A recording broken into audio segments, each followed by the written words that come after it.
Good morning, everybody. I just concluded a productive phone call with President Medvedev, and I'm pleased to announce that after a year of intense negotiations, the United States and Russia have agreed to the most comprehensive arms control agreement in nearly 2 decades. Since taking office, one of my highest priorities has been addressing the threat posed by nuclear weapons to the American people. And that's why last April in Prague, I stated America's intention to pursue the peace and security of a world without nuclear weapons, a goal that's been embraced by presidents like John F. Kennedy and Ronald Reagan. While this aspiration will not be reached in the near future, I put forward a comprehensive agenda to pursue it, to stop the spread of these weapons, to secure vulnerable nuclear materials from terrorists, and to reduce nuclear arsenals. A fundamental part of that effort was the negotiation of a new strategic arms reduction treaty with Russia. Furthermore, since I took office, I've been committed to a reset of our relationship with Russia. When the United States and Russia can cooperate effectively, it advances the mutual interests of our two nations and the security and prosperity of the wider world. We've so far already worked together on Afghanistan. We've coordinated our economic efforts through the G20. We are working together to pressure Iran to meet its international obligations. And today, we have reached agreement on one of my administration's top national security priorities, a pivotal new arms control agreement. In many ways, nuclear weapons represent both the darkest days of the Cold War and the most troubling threats of our time. Today, we've taken another step forward in leaving behind the legacy of the 20th century while building a more secure future for our children. We've turned words into action. We've made progress that is clear and concrete. And we've demonstrated the importance of American leadership and American partnership on behalf of our own security and the world's. And broadly speaking, the new START treaty makes progress in several areas. It cuts by about a third the nuclear weapons that the United States and Russia will deploy. It significantly reduces missiles and launchers. It puts in place a strong and effective verification regime. And it maintains the flexibility that we need to protect and advance our national security and to guarantee our unwavering commitment to the security of our allies. With this agreement, the United States and Russia, the two largest nuclear powers in the world, also send a clear signal that we intend to lead by upholding our own commitments under the Nuclear Non-Proliferation Treaty. We strengthen our global efforts to stop the spread of these weapons and to ensure that other nations meet their own responsibilities. I'm pleased that almost 1 year to the day after my last trip to Prague, the Czech Republic, a close friend and ally of the United States, has agreed to host President Medvedev and me on April 8th as we sign this historic treaty. The following week, I look forward to hosting leaders from over 40 nations here in Washington as we convene a summit to address how we can secure vulnerable nuclear materials so that they never fall into the hands of terrorists. And later this spring, the world will come together in New York to discuss how we can build on this progress and continue to strengthen the global non-proliferation regime.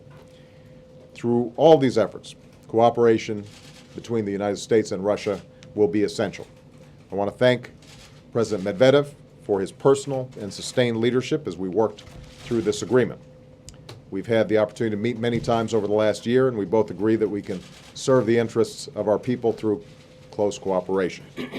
I also want to thank my national security team, who did so much work to make this day possible. That includes the leaders with me here today, Secretary Clinton, Secretary Gates, and Admiral Mullen. And it includes a tireless negotiating team. It took patience, it took perseverance, but we never gave up. And as a result, the United States will be more secure and the American people will be safer. Finally, I look forward to continuing to work closely with Congress in the months ahead. There's a long tradition of bipartisan leadership on arms control. Presidents of both parties have recognized the necessity of securing and reducing these weapons. Statesmen like George Shultz, Sam Nunn, Henry Kissinger, and Bill Perry have been outspoken in their support of more assertive action. Earlier this week, I met with my friends John Kerry and Dick Lugar to discuss this treaty, and throughout the morning, my administration will be consulting senators. My administration will be consulting senators from both parties as we prepare for what I hope will be a strong bipartisan support to ratify the New START treaty. With that, I'm going to leave you in the able hands of my Secretary of State, Hillary Clinton, as well as Secretary of Defense Gates and Joint Chiefs Staff Chairman Mike Mullen. So I want to thank all of you for your attention. Hillary? Peter, Ron, come up in the conversation, sir.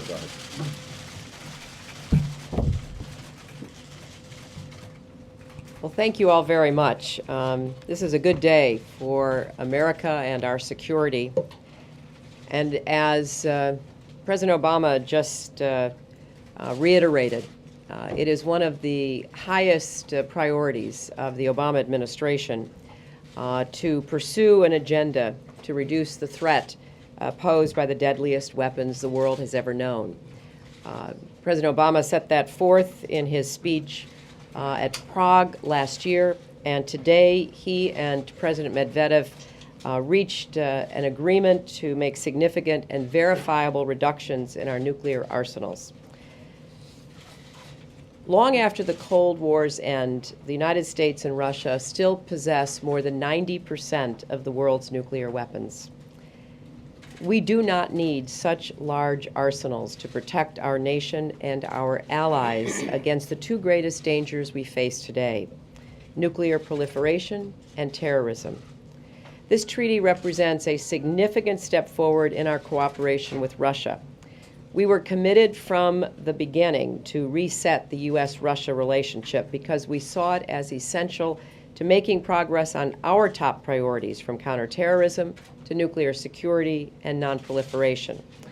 Now, we will continue to have disagreements with our Russian friends, but this treaty is an example of deep and substantive cooperation on a matter of vital importance.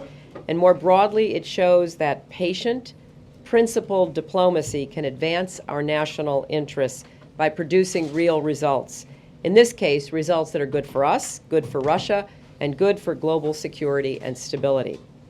The treaty also shows the world, particularly states like Iran and North Korea, that one of our top priorities is to strengthen the global nonproliferation regime and keep nuclear materials out of the wrong hands. The New START treaty demonstrates our commitment to making progress toward disarmament under the Nuclear Nonproliferation Treaty, the so-called NPT. So as we uphold our commitments and strengthen the NPT, we can hold others accountable to do the same.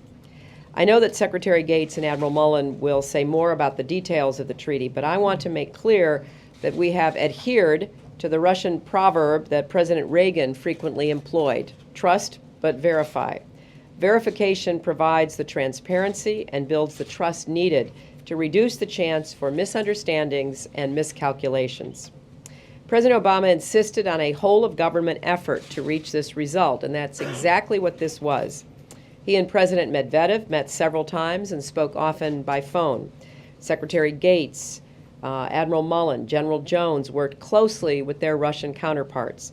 Foreign Minister Lavrov and I met in person, most recently last week in Moscow, and we spoke on the phone too many times to count. Assistant Secretary Rose Gottemuller worked tirelessly in Geneva for many months as our chief negotiator. Undersecretary Alan Tauscher, who's here with us, joined her at a crucial time to help complete the agreement, assisted very ably by our State Department expert team, including Jim Timby. Teams of people at the State Department, the White House, DOD, elsewhere worked tirelessly to make this happen.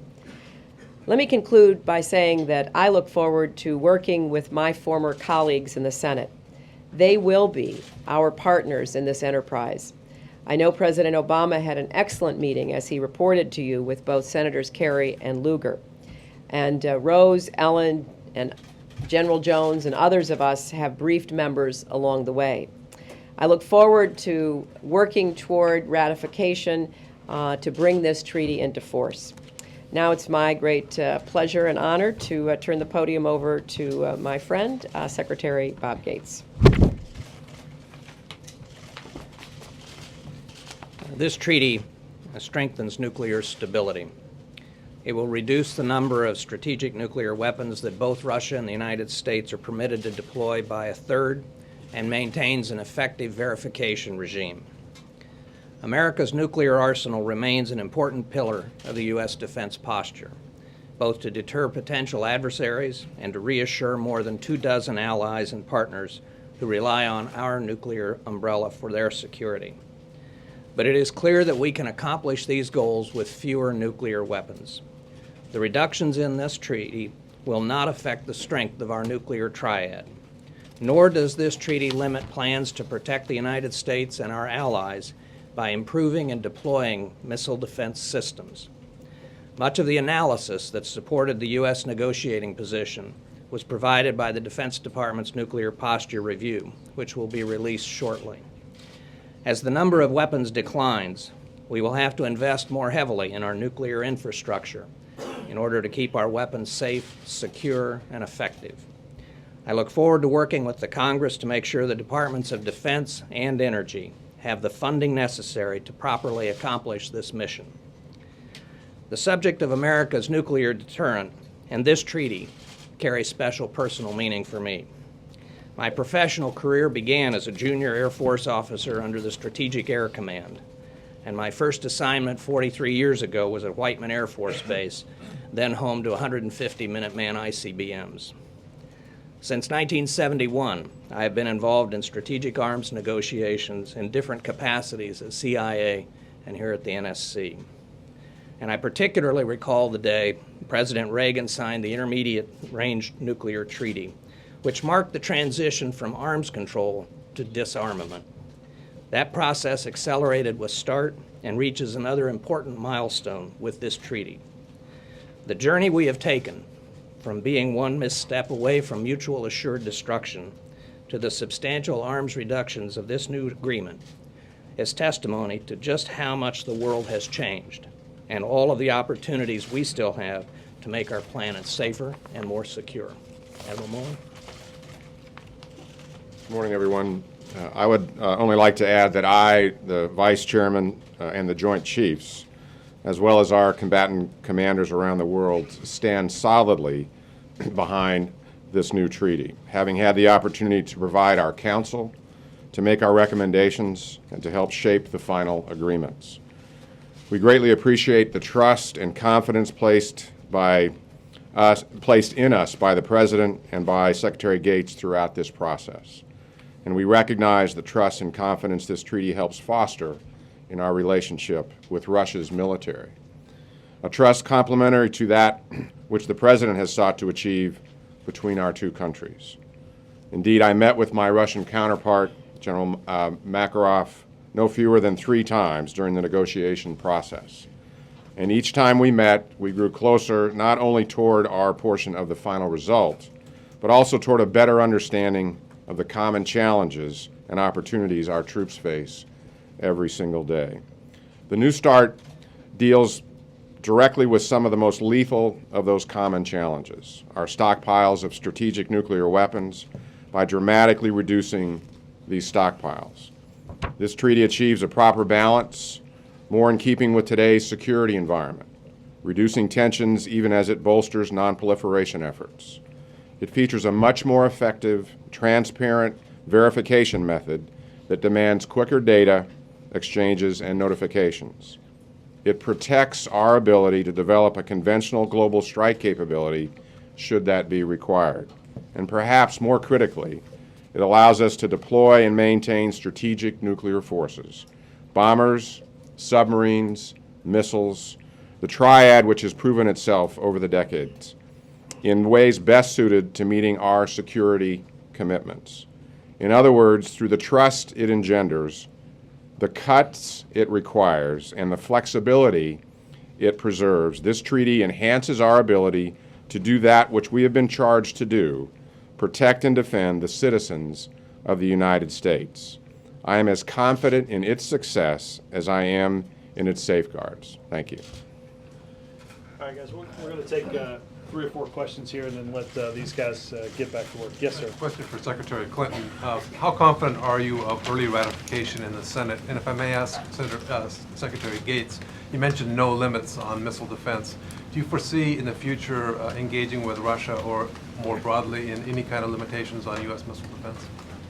Well, Bob, let me say that we are focused on ratification. We're working hard. We're going to engage deeply and broadly with all of the members of the Senate, and we're also informing members of the House as well.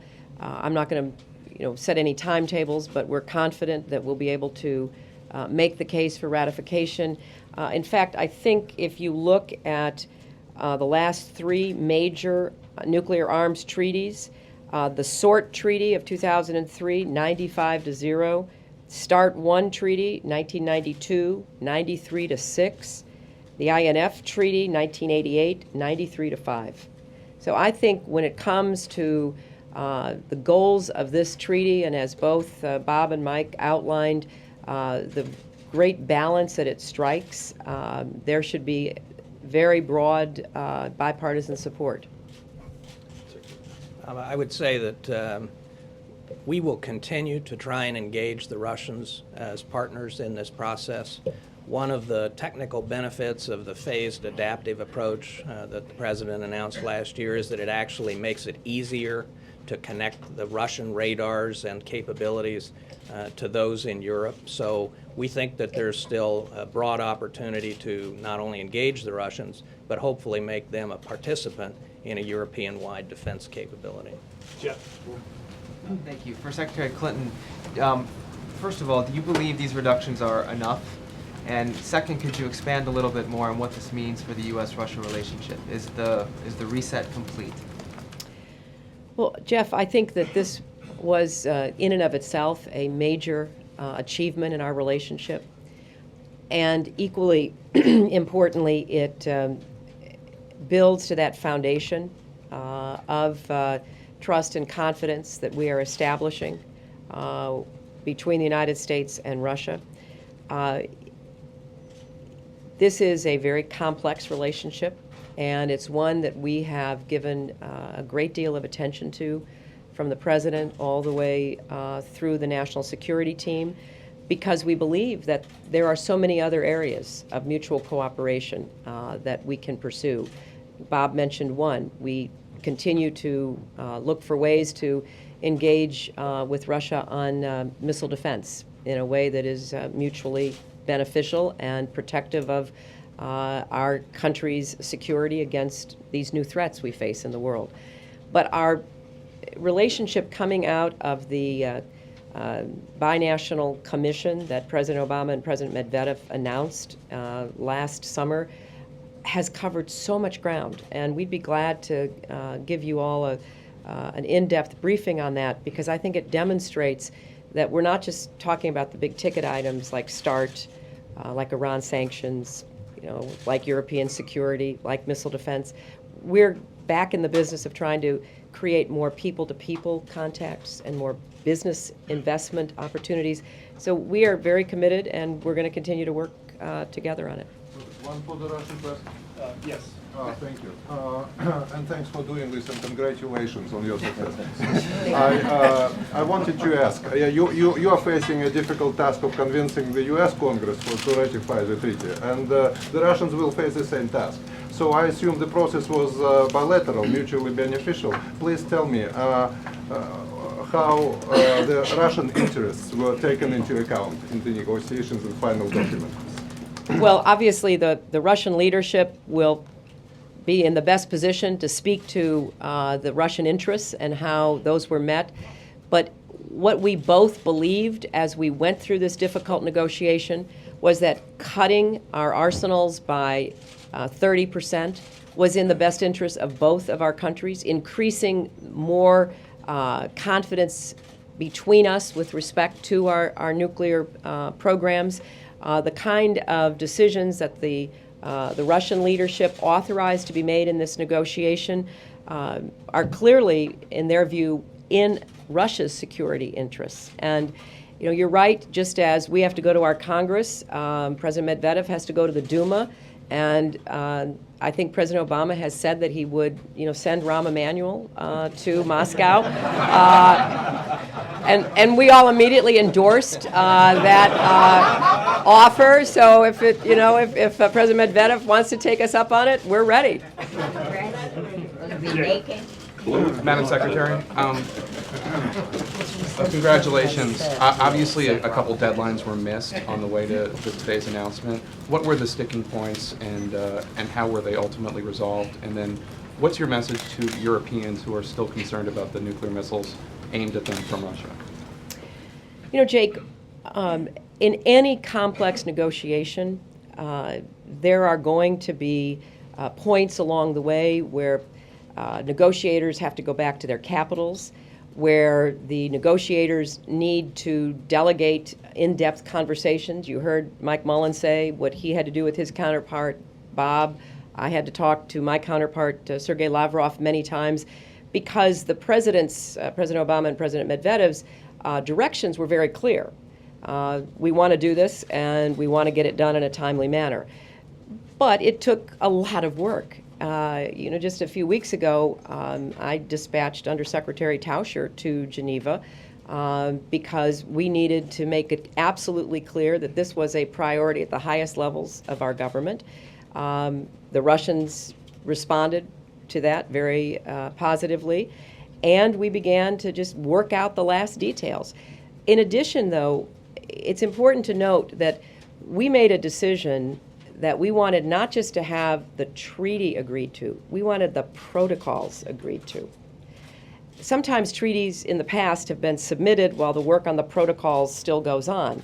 But we thought it was important that we really went through all the technical work in the protocols so that when we went to our Senate or when the Russian government went to the Duma, it wasn't just, okay, so what's going to be in the protocols? It was, okay, we can look at the treaty, we can look at the protocols. So that was also some of the time that had to be taken in order to really get to the point where we both felt like we had the package necessary to go to our legislative bodies. And the message to the Europeans? I'm sorry. And well, you know, we have consistently conveyed to our European friends and allies America's absolute commitment to our NATO partners and to their defense. The phase adaptive approach that the President concluded was the best way forward on missile defense, we think actually makes Europe safer from what are the real threats that are out there. There is still work to be done in the NATO-Russia Council to build confidence in our Central and Eastern European partners with Russia, but everybody's aware that that is something that is still ongoing. One of the reasons why it's so significant that the presidents will meet in Prague is because we want to send exactly that signal that this is good for Europe as well as for the United States and Russia.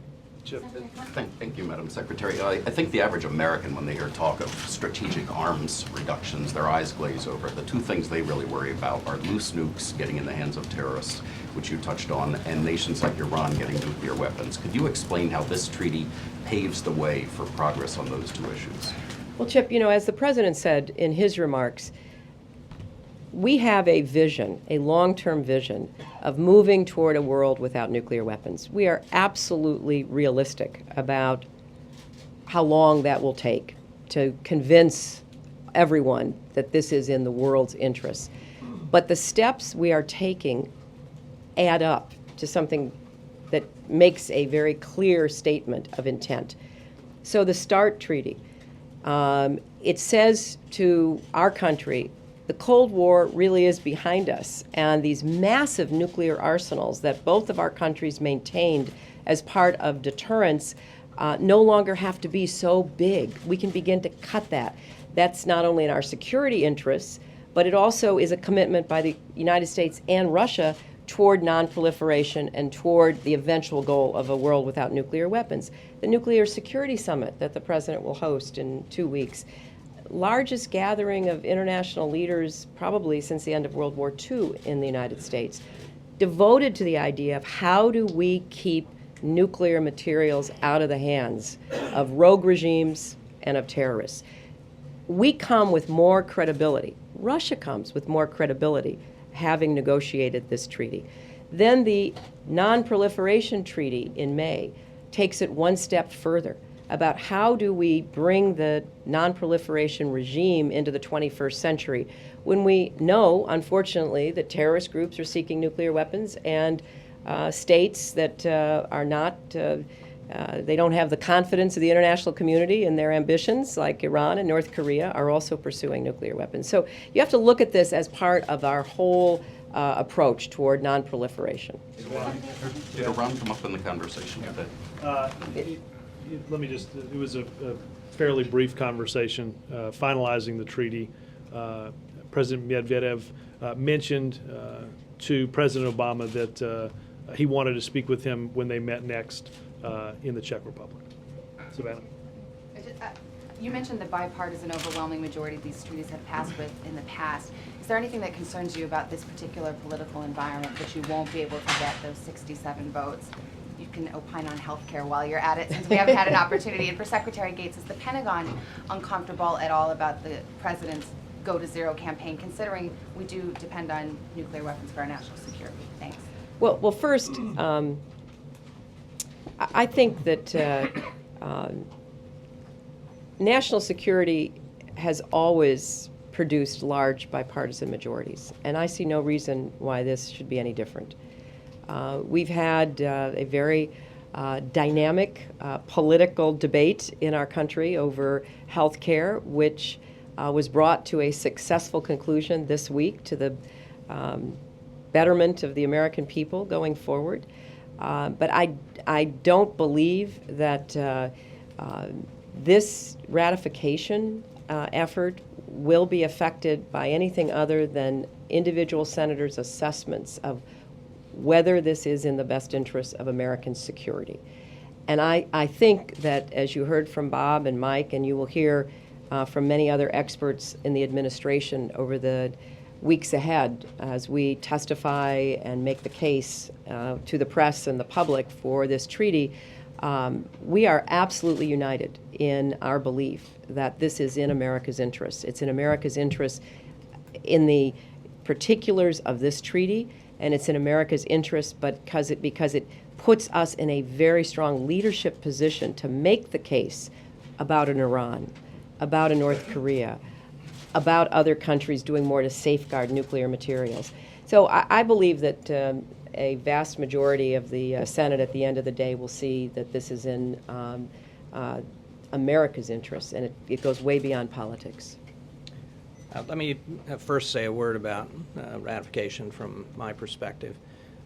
There has been a very intense continuing consultation on the Hill as the negotiations have proceeded. Two of the areas that have been of concern in the Senate, among senators, are we protecting our ability to go forward with missile defense?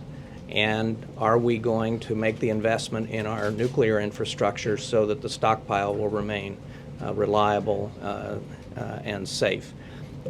We have addressed both of those. Missile defense is not constrained by this treaty, and we have in our budget, in the President's budget that went to the Hill for FY11, almost $5 billion for investment in the nuclear infrastructure and maintaining the stockpile. So I think we have addressed the concerns that there may have been on the Hill, and so I echo the sentiments of Secretary Clinton that I think the prospects are quite good.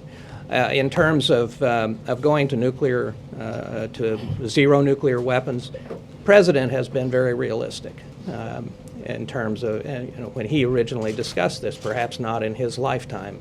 And we realize that other countries have substantial numbers of nuclear weapons. Others are attempting to develop them. So we will do this in a realistic way. But what this treaty does, and some of the other steps, trying to get control of fissile material, the Non-Proliferation Treaty and so on, are concrete steps to move in that direction. But I don't think anybody expects us to come anywhere close to zero nuclear weapons anytime soon. Madam Secretary, to what degree in the preamble will missile defense be addressed, and did the Russians in any way, shape, or form insist upon some kind of linkage on future missile defense plans of the United States? And is there any concern that you have about Russian dissatisfaction with the Bulgaria-Romania component that they believe was not adequately conveyed to them before it was released in those two countries? Well, Major, if I could, Robert, could I ask Undersecretary Tauscher to address this? Sure. Just fresh from Geneva. Thank you, Madam Secretary. President Obama and President Medvedev met in July and discussed and had an agreement that this is a strategic offensive weapons treaty, and that there is an interrelationship between strategic offensive and defensive, but that is the discussion, where this discussion ended. So I think when you see the treaty and the protocol, there are no constraints on missile defense. When it comes to Romania, the phased adapted approach is in phases, as you can see, 2011, 2015, and 2018 deployments. And we have gone to extensive lengths to brief the Russians. Frankly, the phased adapted approach has been up on the web. The ballistic missile defense review has been up on the web for weeks and months. So we've gone through extensive briefings with the Russians. We don't pre-clear any kind of conversations we have with allies and friends when we do things with them, with anyone, including the Russians. But we certainly talked to the Russians soon afterwards, and they knew about the Romanian invitation for the 2015 SM-3 deployment. Roger, do you have one? Well, yeah, I'd like to follow up with the Secretary of State on Iran. You've touched on a little bit, but and we've had Russia's cooperation now. What does that portend going ahead with Iran and the sanctions and getting them on board? We've had very constructive talks with all of our partners and in-depth consultations with the Russians, most recently last Thursday and Friday when I was in Moscow. We are working on language. The Russians are involved in being consulted on that drafting process. So we are pursuing the plan that we set forth from the very beginning of this administration, a two-track process where the first track was engagement, which the President has fulfilled in every way as he has reached out to the Iranians, and the other track of pressure in the event that the Iranians would not engage or refuse to comply with their international obligations. The recent IAEA report that Director General Amano put out, summarizing many of the questions that raise concerns about Iran's behavior, was, I think, widely viewed as an authoritative source, not coming from the United States, that summarized why the international community needs to move on this second track. So I believe that you'll see increasing activity in the very near future as we work to bring to fruition a resolution that can muster the votes that are necessary in the Security Council. And Medvedev was going to talk with the President in Prague on this? Well, President Medvedev and President Obama have talked about this continuously. They were going to do about it in Prague. Well, I think as Robert Gibbs said, when they are together, they talk about this. Ms. Thompson, we'll take one more from Ms. Thompson. The pressure on Iran. Do you know of any country in the Middle East that has nuclear weapons? Helen, I've missed you. Thank you. We both got honorary degrees. We did. Helen and I were out on the new Yankee Stadium field for the NYU commencement last. Step on the grass. Yeah, we didn't step on the grass. We were very careful. But you know, she was, as always, in the center of activity. You know, Helen, one of our goals is to try to move, as we have said, the world toward a recognition that nuclear weapons should be phased out.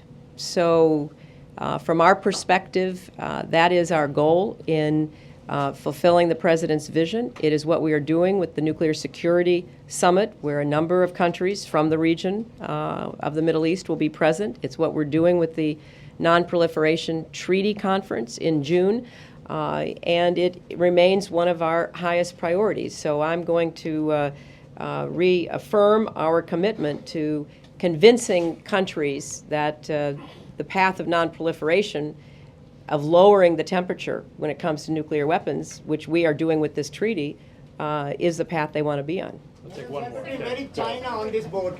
Secretary, verification is such an important part of this whole process. And for the American people, when they hear you talking about about the new treaty, how can you assure them, or what would you say to them about your level of confidence in the verification process that said that everyone will be working in good faith here?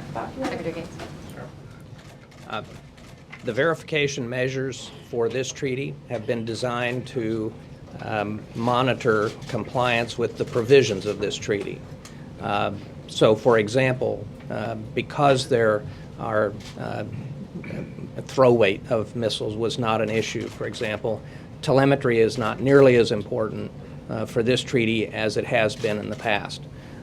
In fact, we don't need telemetry to monitor compliance with this treaty. Nonetheless, there still is a bilateral agreement to exchange telemetry information on up to 5 missile launches a year.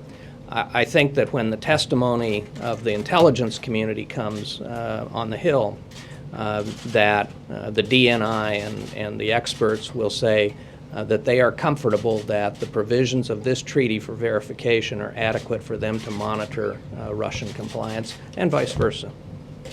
Thanks, guys. Where is Thank you very China on much. this board, Madam Secretary? Thank you all.